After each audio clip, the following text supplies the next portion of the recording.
I've now returned to a specimen to show you the crucial feature of shunting across the atrioventricular septal defect. The defect is limited by the lower edge of the atrial septum and the crest of the ventricular septum. You see that in this specimen with common orifice, both of the leaflets float freely. So there is the potential for ventricular shunting between the leaflets and the septal crest, superiorly and inferiorly, and there is also the potential for atrial shunting. Clearly, if the leaflets were displaced into the ventricle, the potential would then be seen only for atrial shunting, whereas if they were attached to the underside of the atrial septum, the potential then would be restricted to shunting at ventricular level.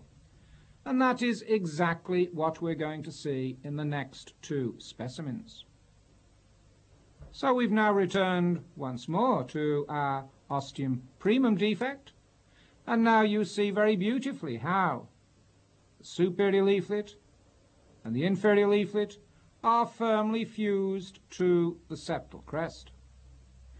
All the shunting, therefore, is at atrial level between the lower edge of the atrial septum, the crest of the ventricular septum, but note that much of that shunting, although at atrial level, is occurring below the level of the atrioventricular junction. And now I've changed to a specimen in which the ventricular defect is part and parcel of associated tetralogy of Fallot. You see how the outlet septum is deviated anterocephalad to block the subpulmonary outflow tract. But I want to concentrate on the arrangement in the area of the atrioventricular septum, because you see the two leaflets again bridge through an atrioventricular septal defect. But now the leaflets are firmly fused to the lower edge of the atrial septum, so that shunting is possible only at ventricular level.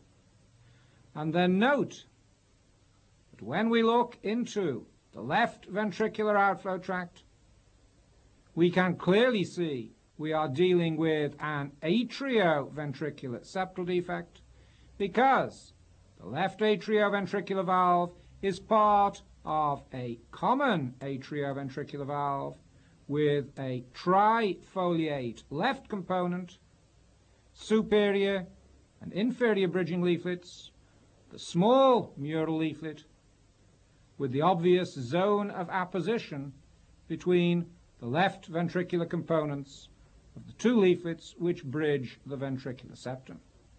Shunting is confined at ventricular level because the bridging leaflets are firmly fused to the lower edge of the atrial septum.